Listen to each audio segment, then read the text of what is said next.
मैं आज तकरीबन 11 महीने के बाद सेनेट में तकरीर कर रहा हूं सर।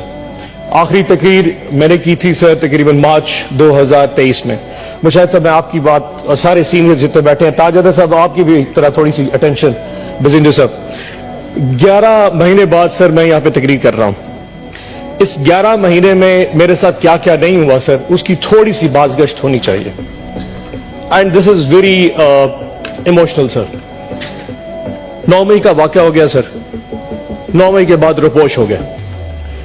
4.5 महीने सर मुख्तलिफ घरों में छुपे रहे सर। कभी किसी के घर, कभी किसी के घर, बच्चे लेके दर बदर घूरते रहे सर। जगह खत्म हो गई, गाड़ियां, नंबर प्लेटें तब्दील करनी पड़ी। मेरे बेटे ने मुल्क से बाहर जाना था, छुपा के उसको एयरपोर्ट से वापस भेजा और पता नहीं क्या क्या नहीं हुआ सर। 4.5 महीने बाद अमंग ऑल माय कुलीग्स मुझे उठा लिया गया जी लाहौर डिफेंस से। 14 दिन सर मैं कहीं रहा।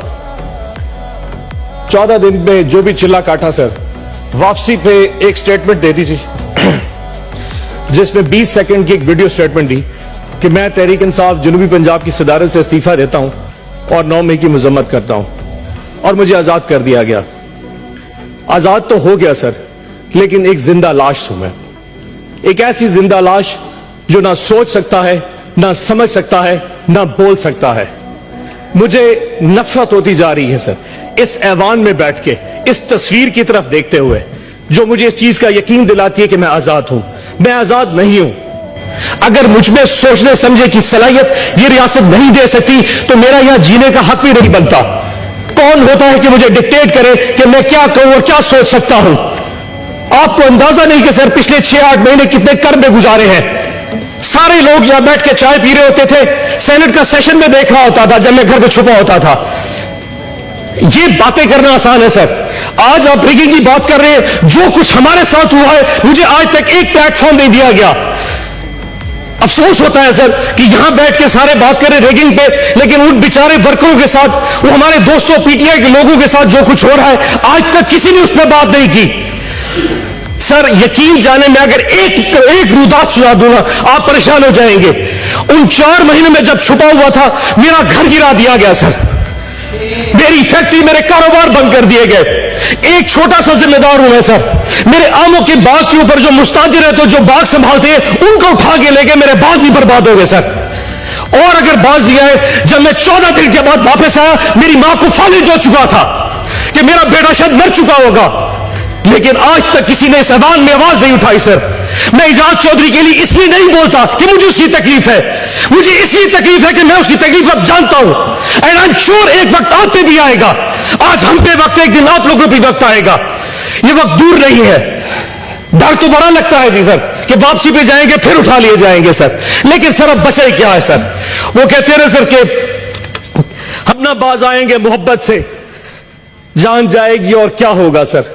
एक कैदी जो है वो मुझे देता है सर, मेरे अल्लाह के बाद एक कैदी मुझे मेरी ताकत देता है सर। वो जेल में बैठा जरूर है सर, लेकिन मुस्कुरा रहा है, इस पूरे निजाम पे मुस्कुरा रहा है। उस एक कैदी ने इस पूरे मुल्क को में असल हकीकी आजादी दी है सर। एक कैदी ने, 70 साल पहले कोई आजादी नहीं थी। उस एक कैदी ने 8 फरवरी को जो आजादी दी है, वो इस कौम याद रखेगी उस कैदी को सर। उस एक कैदी ने सारे निजाम को नंगा करके रख दिया है सर। 8 फरवरी को, जब इससे पहले 6 महीने मैंने डिप्रेशन में गुजारे सर, जब 8 फरवरी को मैंने लोगों को निकलते देखा, जितनी कुछ प्री पोल रिगिंग की गई, हमारे कैंडिडेट्स उठा लिए गए, जलसे जुलूस नहीं करने दिए गए, किसी कुछ भी नहीं करने दिया। लेकिन 8 फरवरी को जब आवाम निकली, वो नून लीग और पीपल्स पार्टी के जब उनके कैंप में जाके सर वहां से पर्ची बनवा रही थी, एंड पे जाके खौफ में जाके वोट इमरान खान के कैंडिडेट को दे रही थी, किसी बैंगन को, किसी जूते को, किसी सब्ज मिर्चों को, जो जो भी निशान थे। 5 बजे रात को कौम ने सोचा कि हमने अपना फर्ज अदा कर दिया। रात को कौम आई, सुबह 5 बजे तक पूरी कौम ऐसे जाग रही थी जैसे बैलेट बॉक्स के डब्बे उनके साथ पड़े हों, और वो कौम हिफाजत कर रही थी। नमाज पढ़ के कौम जब सोई तो 9 बजे उठी तो फिर निजाम उल्टा था। जो सीटें हम 136-40 तक जीत चुके थे, वो वापस 100 पे आ गई। और आज वो सीटें कम होती होती 93 पे पहुंच चुकी हैं। ताज साहब, आप तो अपनी रोते हैं सर, हमारी सुनिए। कि जिन लोगों के पास फॉर्म 47 इशू हो गया, फॉर्म 45 तो प्रिजाइडिंग ऑफिसर से लिया ही नहीं गया। रिटर्निंग ऑफिसर ने बगैर फॉर्म 45 देखे फॉर्म 47 के रिजल्ट इशू कर दिए। फैसला पहले हो चुका था कि किसको किस औकात पे रखना है। हमारी औकात भी डिफाइन कर दी, लेकिन हमारी औकात से हम बाहर निकल चुके थे। फॉर्म 47 इशू कर दिए गए सर। उसके बाद कैंडिडेट्स को कहा कि अगर तुम लोगों ने नून लीग या आईपीपी जाना है तो जाओ, अगर नहीं जाओगे तो फॉर्म 47 भी चेंज कर देंगे, तुम्हें रिकाउंटिंग में हवा देंगे। 10 से ज्यादा हमारे एमपीएस इस वक्त नून लीग को ज्वाइन कर चुके हैं। सिद्दीकी साहब, इरफान सिद्दीकी साहब, 10 से ज्यादा हमारे आजाद पीटीआई के इंडिपेंडेंट जो हमारी टिकट पे निशान नहीं था उनके पास, जो जीत के इमरान खान की फोटो लगा के आए थे, वो इस वक्त आपके कैंप में बैठे हैं। ये कौन सा कानून है? ये कौन सा एथिक्स है? वोट इमरान खान का लिया 10। अफनान साहब बैठे, तकसीम बैठे, बोले ना अफनान साहब। अच्छा अफनान साहब, सर अगली बात सुनते हैं सर। अब इस वक्त कोई बात। अफनान साहब तशरीफ में, जीशान साहब बैठे, अफनान साहब, अफनान साहब, सेक्रेटरी साहब, अपनी तकरीर बटन दबा। सेक्रेटरी साहब अब अपनी बारी में बोल रहे हैं। आज इस वक्त हालात ये हैं कि मुल्क में वजीर आजम बनाने के हवाले से कुछ नहीं हो पा रहा। वो कैदी फिर मुस्कुरा रहा है इस वक्त। इस मुल्क का वजीर आजम नहीं बन पा रहा। लेकिन अफसोस चेक करें सर, अफसोस चेक करें सर। उस कैदी का साथ देखें, 31 साल की सजाएं दे दी फरवरी के पहले 4 दिनों में, अभी भी दिल भरा नहीं। इस वक्त उस कैदी की बीवी बुशरा आपा बनी गाला के अंदर हाउस अरेस्ट है सर।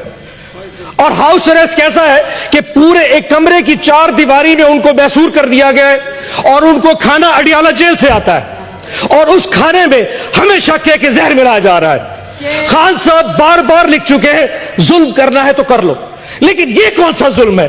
तुमने किसी को कैदी बनाना है बना लो, पर जहर दे के मारना ये कहां की बात है? हमने रिक्वेस्ट की है, मेहरबानी करके बुशरा आपा को अडियाला जेल भेज दे, हमें हाउस अरेस्ट नहीं होना। और आज पूरी कौम को यह पता होना चाहिए, इस वक्त बुशरा आपा की तबीयत ठीक नहीं है, उनके साथ जो कुछ हो रहा है यह एक जुल्म है। आखिर में सर, टाइम अपना गुजरा, एक शेर पढ़ देता हूं।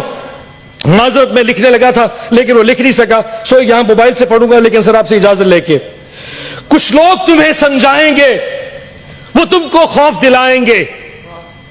कुछ लोग तुम्हें समझाएंगे, वो तुमको खौफ दिलाएंगे।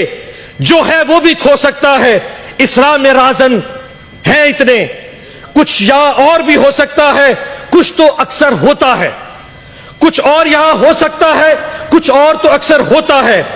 पर तुम जिस लम्हे में जिंदा हो, यह लम्हा तुमसे जिंदा है। यह वक्त नहीं फिर आएगा, तुम अपनी कर गुजरो, जो होगा देखा जाएगा। पाकिस्तान जिंदाबाद, इमरान खान जिंदाबाद।